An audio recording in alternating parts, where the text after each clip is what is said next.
A false lockdown alert was sent to students this morning at Lakeland College, and another one went out around the same time, warning students of a tornado. WCIA3's Will Simmons live in the newsroom. Will, how did students and staff react today? Brandon, most of the students I spoke with say they kept going about their business, They say it wasn't until later when a message was sent out about the false alarms that they realized anything had gone wrong. Lakeland administrators say they test their emergency alert system for exactly this reason, to work out the kinks in the system. Students say their focus on emergency operation plans shows them that safety is a priority. Lakeland's really good about communicating. They make sure we get plenty of communication. So we get a text message, we get an email sent to our personal email, and an email also sent to our school account.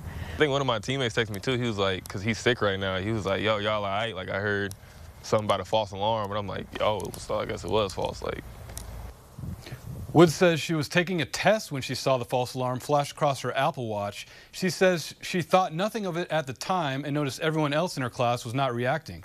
One student I talked to says he ran outside to see the weather, and that's when he realized it was a false alarm. Administrators say they have fixed the glitch that sent out the lockdown and tornado warnings. They say every first Tuesday of the month, students and staff can expect emergency alert testing. Live in the newsroom, Will Simmons, WCIA3, your local news leader. All right, Will, thank you.